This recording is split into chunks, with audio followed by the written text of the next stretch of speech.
tukar menukar harta benda wakaf Iya. ini harus berbicara masalah dokumen dan peraturan perundang-undangan ya. Baik itu mekanismenya dan lain sebagainya.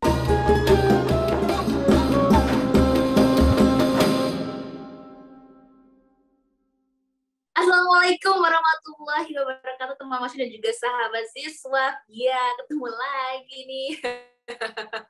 Kalau misalnya di episode-episode sebelumnya ini kita flashback lagi nih, dan yang belum nonton atau yang ngedengerin boleh dong dengerin di tema-tema sebelumnya tentang potensi wakaf di Indonesia dan juga tentang sertifikasi wakaf. Nah, ini seru banget pembahasannya karena kalian juga perlu tahu dan wajib tahu gitu, karena juga kan kita tinggal di Indonesia. Semua juga ada peraturan yang ada, dan tujuannya apa? Untuk kita bersama juga. Nah, sekarang ini sudah ada narasumber kita lagi nih, ada Bapak Dr. Zainuri SAGM Hum, ini selaku Kasubdit Pengamanan Aset Wakaf. Assalamualaikum Pak, selamat hari ini. Waalaikumsalam Mbak, sehat semua? Sehat. Kawan, alhamdulillah. Bapak sehat ya? Pasti dong. Alhamdulillah sehat ya, betul. Oke nih Pak, ini kita ketemu lagi nih di episode selanjutnya. Kita bakal ngobrolin, bukan ngobrolin lanjutin yang kemarin nih Pak, bukan. Tapi kita ngobrolin tentang mutasi dan tukar-menukar harta benda wakaf. Nah, ini bisa tukar-menukar ya? Atau gimana sih? Coba bisa dijelasin nggak sih Pak, maksud arti tukar-menukar harta benda wakaf ini apa Pak? Jadi memang kalau berbicara masalah tukar-menukar harta benda wakaf, ini harus berbicara masalah dokumen dan peraturan perundang-undangan ya. Baik itu mekanismenya dan lain sebagainya. Karena legalitas legalitas tanah wakaf itu sendiri harus dilindungi. Substansi tanah wakaf harus dilindungi kan gitu. Jadi keterkaitan yang Mbak sampaikan apa sih sebenarnya tukar-menukar kan gitu. Apakah itu dia tukar Pak. sana, tukar sini, tukar sono, tukar sana. Nah, apakah itu namanya tukar-menukar kan gitu? Dalam itu konteks dia, Pak. Kan gitu kan, Pak? Nah, dalam konteks wakaf itu yaitu suatu perbuatan hukum wakaf. Tukar-menukar kan perbuatan hukum wakaf. Ya, yang dilakukan oleh nazir, baik itu nazir perorangan, nazir badan hukum, ya, baik itu nazir organisasi, ya toh, untuk melakukan perubahan status kepemilikan wakaf menjadi hak milik, status hak milik sebagai penukar itu menjadi wakaf, ya, harus memperoleh izin menteri atas persetujuan Badan Wakaf Indonesia. Itu intinya itu. Dan memperhatikan mekanisme persyaratan yang ditentukan oleh peraturan perundang-undangan. Itu intinya. Tanpa memperhatikan peraturan perundang-undangan, ini tidak akan bisa. Iya. Nah, Pak, ini kan ternyata kan nggak seenak aja gitu, tinggal tukar-tukeran aja gitu kan, nggak seenak itu. Nggak bisa. Itu ada pidananya itu, Mbak. Ada pidananya. Nah, ini ada perdatanya juga. Nah, itu dia Pak, nah menjadi dasar tukar-menukar harta benda wakaf tuh apa dan bagaimana secara prosedurnya tersendiri Pak? Jelas. Jadi saya sampaikan ketika hukum positif di Indonesia mulai tahun 60 yang tadi saya sampaikan, peraturan perundang-undangan ya, terus PP 28 itu sudah mengatur tentang bagaimana yang Mbak sampaikan, tanyakan tadi, untuk memberikan perlindungan terhadap benda wakaf ya. Terus Undang-Undang 41, PP 42, bahkan yang terakhir ini PP 25 tahun 2018. Di situ jelas sekali apa yang menjadi persyaratan, apa yang menjadi ketentuannya, bagaimana langkah-langkahnya, apa sehingga apa yang menjadi satu kesatuan peraturan ini menghasilkan apa, produknya apa. Yaitu nanti ketika sudah ada izin yang diberi kewenangan oleh undang-undang, ini harus sampai dibalik namakan sertifikat hak milik menjadi wakaf, wakaf menjadi hak milik, sampai segitu. Jadi bukan hanya selesai pada tingkatan ngomongan saja atau hanya sebagian rekomendasi, enggak. Satu persatuan yang tidak terpisahkan, persyaratan yang diatur dalam peraturan undang. Nah, dalam hal ini tentu ya dasar sebagaimana saya sampaikan tadi ini ada alasan. Orang itu menukar karena apa? Alasan itu adalah alasan bukan semaunya sendiri. Alasan itu memang sudah cantumkan dalam pasal, dalam peraturan perundang-undangan, mulai dari Undang-Undang 41 atau bahkan sebelumnya, PP 28 tadi, terus PP 42 terkait dengan izin tukar menukar, bahkan yang terakhir ini revisi terkait izin tukar menukar adalah PP 25 tahun 2000. Yaitu pertama persyaratan yang harus alasan boleh menukar, yaitu untuk RUTR, perubahan harta benda wakaf digunakan untuk kepentingan umum sesuai dengan rencana umum tata ruang berdasarkan ketentuan peraturan perundang-undangan yang tidak bertentangan dengan prinsip syariah. Nah, ini yang harus betul-betul dipegang. Nah, sekarang RUTR untuk kepentingan umum itu apa saja? Banyak sekali sudah tercantum dalam peraturan perundang-undangan tahun 2012 nomor 2. Pasal sekian, blok. Jadi tidak semaunya sendiri. Nah, itu yang kedua, yaitu di dalam PP 42 itu kan ada alasan harta benda wakaf tidak dapat berhubungan sesuai dengan peruntukan. Terus peruntukan dilakukan atau peruntukan dilakukan untuk kepentingan keagamaan mendesak. Tapi dalam nomor 2 dan 3 itu harus selektif sekali. Betul-betul dikaji dan lain sebagainya. Karena apa? Untuk mengukur objektivitas alasan yang kedua dan ketiga yang disampaikan PP ini, ya, ini harus betul-betul kita melakukan beberapa kajian atau melakukan pelaksanaan dalam perintah PP ini harus bijaksana betul-betul. Karena apa? Jangan sedikit-sedikit dikatakan, wah ini tidak sesuai dengan ikhtiar wakafnya. Padahal di dalam pasal yang lain bisa ditambahkan peruntukannya. Nah, gitu kan. Alasan-alasan ini memang harus betul-betul dilakukan kajian-kajian yang sangat mendalam. Terus alasan misalnya tidak yang alasan mendesak untuk keagamaan. Misalnya masjid atau musola. Alasan ini sudah nggak cukup jamaahnya. Terus ini perlu dipindah ke sana. Nah, kalau semua itu berpikir begitu, berarti memindah terus sesuai dengan kan agak ini. Maka ini juga harus dikaji secara selektif dan mendalam. Gitu. Ya, benar-benar. Wah, jadi emang ada selanjutnya Pak? Ada lagi? Ada Mbak. Nah, dalam hal itu Pak? Pertimbangan izin tukar menukar harta benda wakaf itu harus dilampirkan dokumen-dokumen kalau mengajukan. Bukan hanya surat menyurat saja, dokumen. Dokumen itu memiliki sertifikat kepemilikan, terus sesuai dengan peraturan perundang-undangan, nilai manfaat penukar itu alasannya juga harus penukarnya itu jelas. Enggak kayak tanahnya itu nggak jelas, tanah garapan misalnya pakai tukar tanah wakaf, kan kacau nanti, nggak bisa disertifikatkan balik nama sertifikat, harus jelas penukarnya kan gitu. Harus jelas. Terus nilainya minimal sama. Jadi jangan dirugikan. Nah, itu alasan yang mendasar. Nggak boleh berat sebelah ya, Pak? Ya nggak boleh lah, Mbak. Kasihan lah, tanah wakaf itu bukan objek menderita. Tanah wakaf itu harus dikembangkan. Tadi sudah saya sampaikan, harus dikembangkan, dilindungi. Sampai kapanpun yang mewakafkan sudah meninggal bertahun-tahun, bahkan di mana keberadaannya tidak tahu. Itu harus kita lindungi.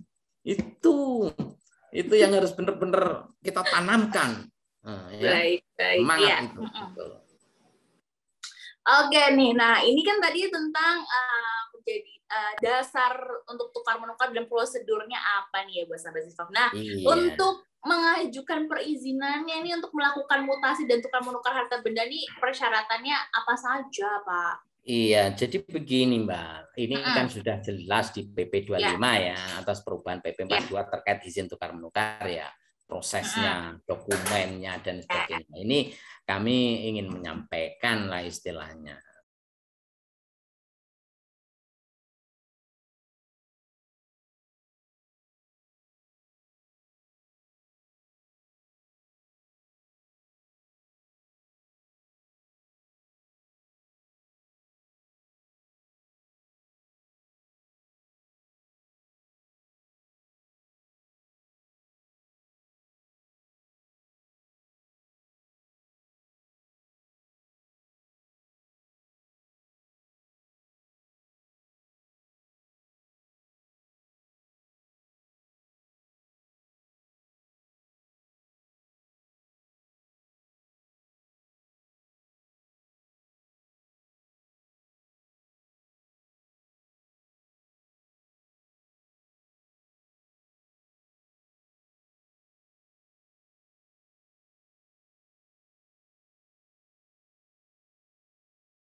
Jadi kalau berbicara masalah perlindungan hukum terkait tanah wakaf, ini kan berbicara masalah bagaimana mekanisme terkait tukar menukar ya.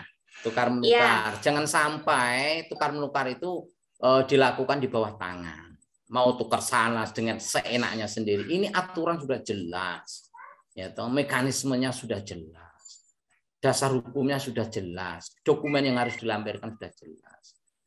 Nah, alasan-alasan ini bukan sembarangan alasan yang dibuat sendiri. Nah, alasan yang dibenarkan oleh undang-undang jelasnya. Pertama yaitu tanah wakaf bisa atau sesungguhnya penukaran itu kan dilarang. Sesungguhnya pada dasarnya itu penukaran dilarang. Itu dikecualikan.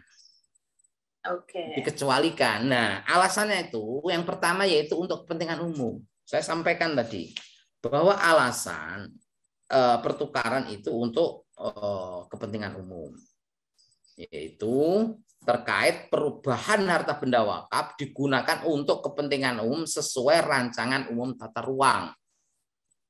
Jadi yang kita saksikan, kita lihat semua untuk kepentingan umum itu apa, misalnya contohnya untuk jalan tol, untuk bandara, untuk pelabuhan, dan lain sebagainya, itu sudah termaktub dalam Undang-Undang Nomor 2 Tahun 2012 kepentingan umum itu apa aja kan gitu.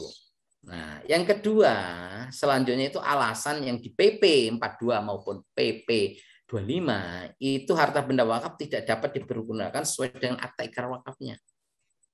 Jadi AIW namanya untuk akta ikrar wakaf peruntukan untuk apa? Nah, untuk apa ini? Berarti yang namanya mauquf alaihnya, misalnya untuk pembiayaan mahasiswa atau pendidikan, untuk mauquf alaihnya untuk pembiayaan masjid dan lain sebagainya, masjid ini dan sebagainya, itu namanya mauquf alaih. Tetapi ini kan harus dikaji secara selektif. Jangan sedikit-sedikit mengatasnamakan tidak sesuai akta ikrar wakafnya. Nah, itu Mbak. Karena apa? Karena kalau tidak sesuai dengan akta ikrar wakafnya, itu ada solusi di pasal yang lain dalam undang-undang itu bisa ditambah dengan mekanisme yang diatur, yaitu pengajuan ke Badan Wakaf Indonesia melalui kantor urusan agama. Nah, ini sebetulnya solusi-solusi ini sangat, makanya kajian diperlukan secara mendalam. Yang selanjutnya itu ya peruntukan dilakukan untuk kepentingan keagamaan yang mendesak. Ya, untuk mendesak. Nah, mendesak misalnya saya contohkan ya. Misalnya masjid ini nggak muat terus ditukar, masjid sana nggak muat ditukar. Nah, nanti kalau berpikir segitu semua kan sulit kalau nggak ada kajian yang sangat sulit. Nah, ini Mbak, memang di PP 42 maupun 25 ini disebutkan alasan yang kedua ini, 2 dan 3 ini. Tapi harus kita lakukan kajian dan memang betul-betul selektif untuk bagaimana perlindungan terhadap harta benda wakaf itu. Nah, selain dari pertimbangan sebagaimana yang saya sebutkan tadi, yaitu pertama harta benda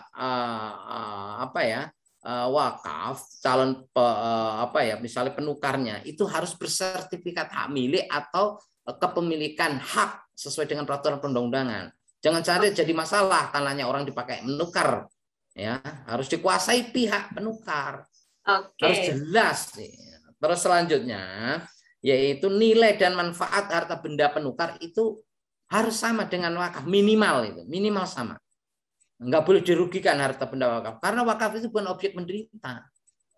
Nah, itu yang harus kita lindungi, kita berdayakan semua dan kita amankan demi kelangsungan perwakafan kita. Itu, wah, itu tuh mantap banget nih. Jadi tukar menukar nggak sembarangan tukar menukar gitu aja ya. Diberatkan satu pihak dan satunya lagi. Nah, Pak, ini untuk tukar menukar ini ada closing statement apa Pak dari Bapak tersendiri nih Pak, dari Pak Zaid? Tukar menukar itu jelas Mbak, itu sesuatu hal yang dilakukan dalam keadaan darurat. Karena di undang-undang itu merupakan pengecualian, kecuali untuk RUTR dan negara yang membutuhkan. Ya. Itu Oke, statement nah untuk kami, Mbak. regulasinya sendiri, Pak, untuk regulasinya gimana, Pak? Regulasinya jelas semua. Kita lihat di Undang-Undang 41 tahun 2004 dan sekarang yang terbaru pelaksanaan dari Undang-Undang 41 tahun 2004 itu PP 25 tahun 2018. Itu regulasinya. Nah, di situ di PP pengurusan mekanismenya dan lain sebagainya ini ada 2 kewenangan yang mengeluarkan permohonan izin, yaitu pertama Kepala Kantor Wilayah Kementerian Agama dalam hal ini untuk kepentingan umum di bawah 5.000. Untuk di atas 5.000 dan non kepentingan umum itu semua adalah Menteri Agama yang punya kewenangan. Jelas itu atas persetujuan Badan Wakaf Indonesia. Dan mekanisme sesuai dengan aturan peraturan perundang-undangan yang telah mengatur beberapa persyaratan dokumen yang harus dilampirkan, terus bagaimana mekanisme yang harus dilalui, bagaimana Kementerian Agama, Kabupaten Kota, Kanwil membuat tim, BWI merekomendasi, semua ada mekanisme semua. Jadi tidak gampang sebetulnya mengajukan permohonan izin tukar proses, sebetulnya tidak gampang, sangat betul-betul ini. Memang di dalam peraturan berapa hari targetnya ini dan lain sebagainya sudah bisa dibaca semua, karena undang-undang setelah diundangkan masyarakat itu kan semua tahu, tidak tahu dianggap tahu, kan begitu normanya. Nah, jadi ketika kita verifikasi terhadap beberapa dokumen, ada yang namanya status kepemilikan tanahnya, ada yang dan lain sebagainya, persoalan ini, persoalan itu. Jadi ini berkembang. Memang wakaf itu ya sejak dulu sampai sekarang itu dalam pengurusan pengalaman kami dalam 20 tahun ngurus wakaf di Kementerian Agama itu memang tidak ada yang wah ini begini hari ini besok begitu nggak ada kasus, tiba-tiba nggak ada kasus, jelek ada kasus. Jadi perkembangannya itu luar biasa. Makanya hari-hari ini wakaf itu sangat menarik gitu, Mbak. Menarik banget. Dan perhatian dari beberapa kementerian, misalnya Kementerian Keuangan, Bank Indonesia, Kenex, bahkan kalau BWI kan merupakan satu mitra kita ya, mitra kita yang diamanahkan undang-undang, baik itu tugas fungsinya, pembentukannya, sampai kepada perangkat-perangkatnya itu kan sudah dicantumkan dalam peraturan perundang-undangan. Itu Mbak, menarik sekali. Aduh menarik banget nih, tapi sayang banget ya gini masih ada pertanyaan-pertanyaan sekali nih. Mungkin dari sahabat siswa juga mau bertanya boleh banget, tapi nggak di sini karena waktunya sudah sesingkat-singkatnya nih ya Pak ya. Itu baik. Tapi nggak apa-apa. Nanti semoga next episode kita bisa ngobrol lagi ya Pak Zaya, ngobrolin tentang yang wakaf lagi mungkin atau topik-topik yang akan lebih seru lagi buat kita gali, buat kita suguhkan buat teman muslim dan juga sahabat Zefa. Oke, terima kasih sekali lagi Pak Zai atas waktunya. Baik. Dan juga sahabat saya terima kasih juga yang sudah mendengarkan sampai akhir. Kalau misalnya belum mendengarkan atau menonton yang episode sebelumnya, boleh langsung aja tonton aja. Kalau gitu, Gi pamit undur diri. Assalamualaikum warahmatullahi wabarakatuh. Waalaikumsalam warahmatullahi wabarakatuh.